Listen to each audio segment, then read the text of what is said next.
Uh, Again, thank you, Abeed, for joining us on this evening to share your stories. I think the best place for us to start is the beginning of the journey.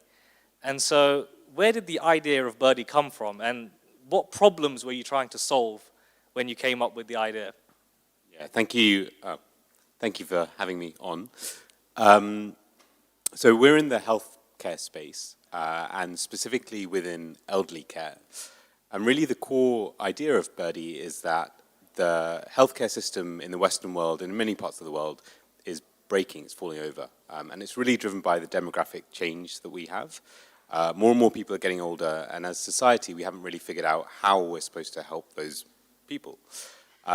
We still treat people who are getting older in the way that you'd get treated for a medical condition. You know, you get treated for dementia in the same way that you'd be treating for a broken arm. It's very episodic. You're not looking at the long-term factors that go into someone's dignity, their well-being, all the other social determinants of whether you can stay independent. And because of that, you see all these headlines every other week on bed blocking and ambulance wait times and everything else that's going on. And so that's the core idea that we're trying to address. The way we do that today is a very simple and very humble starting point. We work with home care providers. These are the businesses that employ someone to come out and help you with your medication or getting out of bed, helping you dress. And we provide them with the technology to help them run their business as effectively as they can. An app for the care worker where they can see where they're going, what they're supposed to do each day, the back office system for the business to be able to run their business, and then an app for the family members as well, so they can stay in touch with what's going on with their loved one. And under the surface of that, what we're trying to do is use the data that's being collected to do more proactive and preventative care over time. So that's really the core idea. Now that's where we've ended up today. Where we started out was a bit different, so happy to talk a bit more about that if that's helpful. It's a pretty amazing story, and I mean, we've spoken before the podcast, and we know somewhat of your journey, and obviously we'll be talking more about it today. But before we actually get started, I did want to talk to you about whether you're a monopoly in the space. Obviously, healthcare is a big industry. A lot of us are quite close with it. And so is Birdie a company that is essentially the only one out there doing what you do, or is there other companies that maybe are a bit similar? Not at all, is the first answer. So we're not the only ones in our space. But there's lots of different angles on technology. And I think what we've seen in our day-to-day lives is probably true of different technology sectors as well. I always go back to the analogy of Netflix and DVDs. The first wave was, we'd go down to Blockbusters on a Friday night and rent out Mrs. Doubtfire for the 4th weekend in a row because that's the only thing left on the shelves. And that's kind of where the healthcare industry was a few years back, right? You had paper-based processes, manual processes, everyone doing everything by hand. And the first wave of technology was really to say, how do we take that information and put it onto a screen so it's much more efficient, much more available? In the Netflix analogy, that's the ability to stream movies, whatever you want. You've got all the categories. You go online and you download whatever you want. But the second wave of technological change has been the personalization of that experience for you. So with the Netflix example, Netflix now sees all the rubbish that I'm watching and then shows me other things that they think I'll like. In healthcare, that's the change that we're trying to address. So we're trying to really personalize the experience for the care worker, for the person who's receiving care, and that hasn't yet happened across technology in healthcare. So that's where we're trying to push the boundaries of it. So being in a niche, you have to know a lot about that niche. But we couldn't help but notice that neither your academic nor professional background before Birdie was in healthcare or technology. So how did you really come to choose this path? How did you go about developing the skill set you need to tackle the problem that you saw? Well, my wife and all her family were in healthcare, so I figured I had to have something to talk about at the dinner table. No, I think for me, it's always been driven by impact. Started my career at BCG to build a skill set, then always knew that I wanted to do something purposeful, and so that's why I'd gone to Save the Children. But found that the NGO world wasn't as long-term in its thinking, wasn't as impactful as I wanted it to be. And so started to explore how technology can be applied to different social problems. It was around this time that stuff like M-Pesa in East Africa was coming about, allowing people to move money about much more effectively, changing the way society worked. And so I didn't have a strong view on what social problem I wanted to solve, but figured that learning how to apply technology to social problems could be interesting. Joined a startup studio, and then went from there. Met my co-founders and went from there. In terms of your career, we've mentioned that you worked at Boston Consulting Group and then Save the Children afterwards. And I'm sure you learned a lot of skills along your way that you may have not had before. But starting a business is a completely different kettle of fish, as they say. And so what was the skill set that you had before compared to the skill set that you had now? And how do you want to develop that in the future? Yeah, it's a very different skill set, as you say. And I think the pieces that I have used through, some of the analytical thinking, some of the structured thinking, being willing to work late nights, that probably helps as well. But I think you have to, if you're interested in going down that entrepreneurial route, you have to be prepared to take on and learn new things. There was a time when I was ordering a new book every single week and didn't get through half of them, but had the intention of picking up new things, speaking to other people, getting guidance. And I think just that willingness to accept that you don't know everything and that you're coming from a very low base, but to really throw yourself into learning whatever it is that you're trying to address is the thing that helps move you in that direction. So a lot of people talk about going into business alone, and we've had a guest on previously that actually said to us that it's not the best of ideas to go into business alone. Things get quite lonely.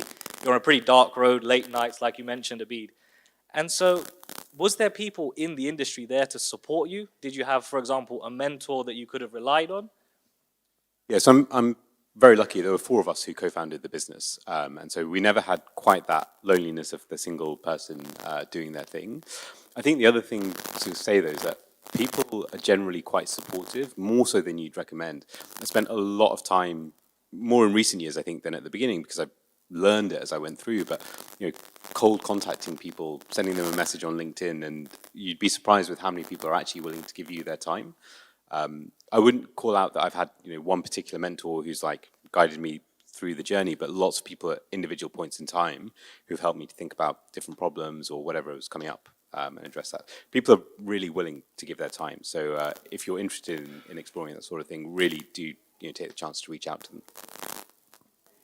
So I think, just coming back to skills for a second, one of the most important skills that you need when you're starting something is the ability to pitch it to someone else who you need on board. So, for example, in your case, being a startup, Birdie's gone on to secure $50 million in venture capital funding.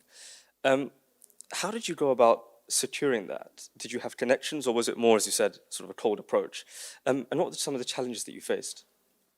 Yeah, funding is a funny beast, right? It's not really a destination, it's just a step along the journey. So I think sometimes you get people who are really celebrating the milestone of we raised X, Y, and Z, and absolutely, you can and you should. But I've always thought of it as just a means to an end. We had a bit of a funny starting point because we started out of a startup studio. So I met my co-founders through this accelerator program, and we went from there. It meant that the first bit of funding, we kind of got through that. So we didn't have to do so much at that point. But one of my learnings has been that at each stage of that journey, what they're looking for, what investors are looking for, changes quite dramatically. And so being aware of what they're looking for helps you to build the story to resonate for them. So in that very early stage, it's really about 2 things. Number one, are you credible as a team? Do you come together as a cohesive unit? Do you have a good set of skills? Can you show the determination and the grit that you're going to find a way to do it? And secondly, are you tackling a big enough problem? And if you've got those 2 things, then probably you're going to be okay in the very early stages. There's then what is known in the industry as Series A funding. And Series A funding typically comes when you've got product market fit. So you need to have shown some revenues, you need to show some customers who are really happy with you, and then typically that's when you'd be able to raise your next round of funding. Typically around £1 million of revenue is usually what you need to show. And then at the Series B stage, it's really about having proven traction. So you need to have shown that you can actually acquire customers consistently, have a means to do that, and to continue doing that. And so that's really the kind of next stage of funding. For each one, the kind of tactics kind of remain the same. You need to have some sort of connection with the investors. And the best way to do that is a warm introduction. They get plenty of people contacting them all the time. And so if you can have a warm intro, it makes a huge difference.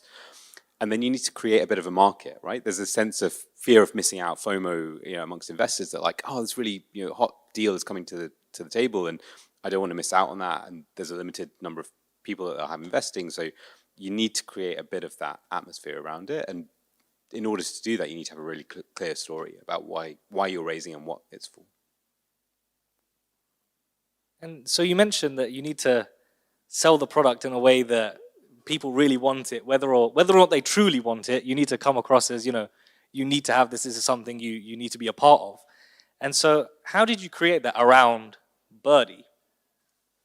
Yeah, here I'd really distinguish between what you're trying to do for investors or for new hires versus what you're doing for customers. For customers, it's really about understanding where their pain points are, where the challenges are, and deeply understanding that so you really solve something.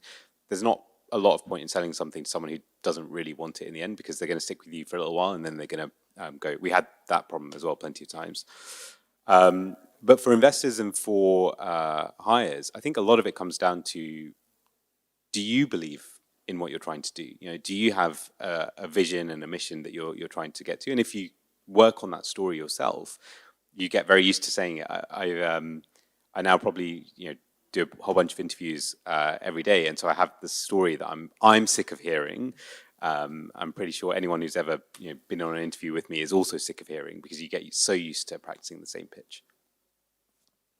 So £50 million of funding is a pretty amazing achievement in such an infant company. I mean, you were founded in 2019, right? 2017. 2017, actually. Right. And so it's still at its infant stages when you secure this £50 million of investing, but you didn't stop there. You've now recently expanded abroad, and that's into Germany. And in the current climate that we're in, post-Brexit, things are obviously a bit different for businesses to be expanding into Europe, let alone into the Americas. And so what were the logistical challenges that you had there, and also just the general challenges that you faced expanding a company abroad? Yeah, I don't speak any languages apart from English. That really doesn't help. I work with like a Belgian co-founder who speaks about 40, and yet I'm the one with international on his plate. So yeah, make of that what you will. So the first thing is language. That's a bit of a barrier, but we're very fortunate to speak English, and most of the business world typically will speak English. Not in our sector, not in the care sector, but the people that we were hiring definitely did speak English. To be honest with you, I don't know that the Brexit regulations or anything made things too difficult. You have to wait an extra half an hour in the immigration queue, but other than that, it doesn't matter too much. But finding the right people is really the trickiest part, and I think that goes for all the parts of the business. You want to hire the best people for all the different roles that you have, and having a really robust process around that, knowing what you're looking for, and having the patience and the foolhardiness to wait and wait and wait until you find the right person really does pay off in the end, in my experience. And to talk about how consumer behavior then changes across continents, have you found that the way you have to approach or sell or talk about Birdie in different continents, in different geographies, changes as well? Yeah, so for us so far, it's only the UK and Germany, and so I can only speak to those experiences. Yeah, each market is different. Each market is different. We're so care is a sector that is pretty consistent in terms of what people are doing in the sector, right? You're going out, you're helping someone with their medication or getting them out of bed or whatever, no matter what country you're in. And so the core problems that you're trying to solve with the technology remain the same, but each market has its own local nuance of how it works. And so you do need to adapt, and you do need to understand and really really do that effectively. We're essentially building from the ground up for Germany. And so the guys on the ground in the local market really have to build that same understanding that we built 6 years ago in the UK for their local market. Sure. And then to talk more about expansion, how do you see the role of AI changing the healthcare landscape? And how can firms such as Birdie leverage AI to create impact? Yeah, I think it's been a year of incredible change. I don't know if anyone was following the whole OpenAI piece a couple of weekends ago. There's just so much going on. I think it was literally ChatGPT's birthday yesterday or today, right? It's 1 year old. So the amount of change that has gone on in the sector in a year is phenomenal. But there's a lot of risk that comes with AI in healthcare as well, right? When you think about the clinical use cases, if you get something wrong, it has real life consequences for a human being in a way that, if you get a marketing campaign wrong or something else, it just doesn't matter as much. And so I'm kind of optimistic on the use cases of AI in the long term from a clinical perspective. But in the short term, I think there's also an opportunity just from a pure efficiency perspective. There's so much that goes on in older industries like healthcare that is still very manual, very time consuming. And the sector is so short on qualified people that if you can give people back an hour, 2 hours, 3 hours in a day, it has a huge multiplying impact in terms of what they can achieve. So yeah, I think there's a couple of different angles, and there's lots of startups doing some pretty cool stuff in the space as well. So, as an aside from AI and from Birdie, and to talk a bit more about yourself personally, a question that we like to ask all of our guests is, why did you choose the route of entrepreneurship? What did you want to seek out of it? And you've been an entrepreneur for so many years now. What have you actually gained from it that you may have not been able to get from working, your regular 9-to-5 job? Yeah, I never really thought about choosing to be an entrepreneur. When you get those airport forms now that Brexit's happened, and you have to fill in your occupation, I always write entrepreneur, but I never I always feel a bit of a fraud doing that and a bit of an imposter. It was never something that I set out to do. For me, it was always about the impact that I was trying to achieve. Right, I tried that first in the NGO world, didn't have the impact that I was looking for, and so thought about entrepreneurship as a way to do that. I think if you're thinking about entrepreneurship and whether you're interested in that, really understanding why you're doing it is quite important. If you're doing it because you're doing it for impact like I did, or if you're doing it because you can't work for another person, or if you're doing it because you just feel like you're really passionate about business for whatever reason, I think it can shape the ways you can get into it and what it means for you. For me personally, it's been a pretty big growth journey, both personally and professionally. I've had to learn 1,000 new skills that I didn't have before. I never thought I'd be a salesperson, never thought I'd do marketing. I never thought I'd be cold LinkedIn outreaching to hundreds of people and trying to get them to work for me. So it's been a bit of a funny journey. There's been some really tough moments in that journey as well, right? There was the time earlier this year when SVB collapsed, the bank, and all of our money was in SVB. And so for this one weekend, it was like, okay, this whole thing is going pretty wrong pretty fast. And so you have to lean on the people around you, to get you through those moments. But I think it's been very rewarding for me personally, even if I hadn't necessarily, chosen that route actively to go into at the beginning.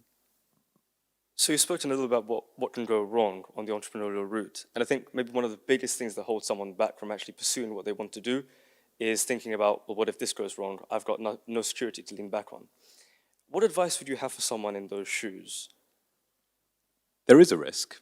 There is a risk. And I think for different people, depending on how you get into it and the way you navigate it, and your personal circumstances, there's more or less risk. I started when I was 26, and actually because I went through the accelerator, went in with an okay salary and set up there. And so for me, I found a way to manage that risk in a different way to someone who's eating ramen in the garage, trying to figure it out.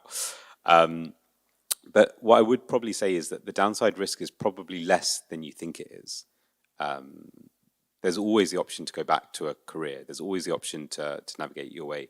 And the resilience, the grit, the determination that you'll build in yourself as you go through that entrepreneurial journey will be an attractive thing for an employer in the future as well. So I think the downside risk is relatively contained, but the upside potential is also quite significant as well. Not just from the financial side, but actually in terms of what you'll gain and what you'll build in yourself personally. And so that equation is probably it's still very relevant, but it's probably different to what people expect. I kind of think the downside risk is less than you might think, and the upside will happen in ways that you don't even expect when you think about it. And let's say someone has overcome that sort of mental barrier and they're ready to go on the entrepreneurial journey. Are there any tips that you give them in terms of organizing themselves, going through their blueprint, and actually manifesting that? Talk to a lot of people, get advice, get guidance from people who've been through the journey before. As I said before, people are way more willing to do that than you'd think. Try and understand as much as you can. I read a lot, so that was my way of doing it. There's 1,000 blog posts out there. There's billions of books, and now even more content with ChatGPT and all the rest of it. Take in as much learning as you can about what you're trying to do. Pick a problem that matters to you. I think if you pick something that you're kind of semi-interested in, you think it might be a nice idea, when they go and get stuff, it'll become really tough. So pick something that you do care a lot about, and then try and have people along the journey with you who'll get you through the hard times as well.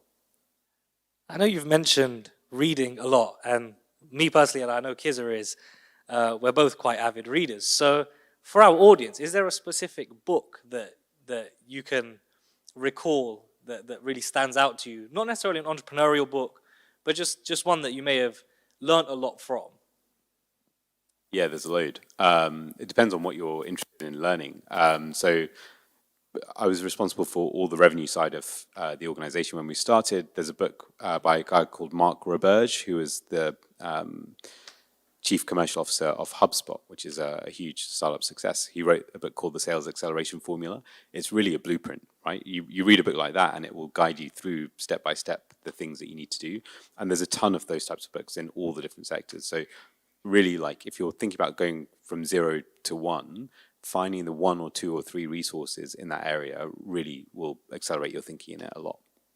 A question that we like to ask all of our guests that we have on is, you've been in Birdie since 2017, and you've grown in an amazing way since then. You've had some huge accomplishments. We've touched on a few in this podcast. But if you were to start again today, fresh, in the incubator, what would you do differently? We spent 2 years not knowing what we were doing, to be honest with you. In the first 6 months, I was going around older people's homes, sticking up sensors around the room and trying to avoid the sunlight so that it didn't look like the sunlight was waking someone up and all the rest of it. We handed out leaflets around King's Cross Station to try and get like families of older adults to be like engaged in stuff. So I think I would skip the 2 years of trying to figure out the B2C way of doing things. And we're now a pure software provider to care businesses. And so I think learning that lesson earlier and recognizing the reasons why at the point where we were, the business to consumer proposition wasn't going to work, that would save 2 years. I think you don't know these things until you try them, though. So I'm not sure I would have known it without doing it. And we've mentioned some of the lows that you faced as an entrepreneur, things like SVB, which was a huge collapse. But what was the feeling of getting that first customer? And the understanding that other people out there actually believe in what I have, the product that I've created, something that I've essentially grown from nothing. What was the feeling when you got that first customer? I think my team would probably say that I'm quite bad at celebrating like things as they happen. It's always about the next piece and the next piece and the next piece. So firstly, it was 4 or 5 years ago, so I don't remember exactly. But I'm pretty sure I was just thinking about what was the next thing. And I'm pretty sure the first customer we sold to was like paying £1 a month or something ridiculous. So yeah, probably great, but a long time ago, and always thinking about the next thing. You mentioned that you're always forward thinking. How do you see Birdie moving forward, in the sense that, do you try and take this step by step, or do you have an end goal that you want to race towards? So we have a kind of view of the future that we have an ambition towards. We had a retreat last week where we kind of shared that vision with the company and talked about this world in which we have all the different people who are involved in care, supporting the older adult, being connected with the data, being guided through that more personalized journey and experience. So we kind of have an end goal from that perspective, but not really from a business perspective, right? It's the mission of the organization. It's not really, specific to the success or not of Birdie. And I think that's something that's really true as well, right? It's a startup. There's huge risk every single day. We've got to a certain point, but it could easily not be the case in 6 months' time. And so I think you have to maintain that humility of working towards, the next goal and the next goal and the next goal, and focusing just on executing what you can today and tomorrow, without getting too carried away about what the thing in 5 years' time is going to look like. It helps to have something to orient towards and a vision for where you're trying to get to. But I don't think we spend too much time thinking about like this is the exit route or anything like that. Abeed, thank you so much for your time and sharing your insights on both business and entrepreneurship.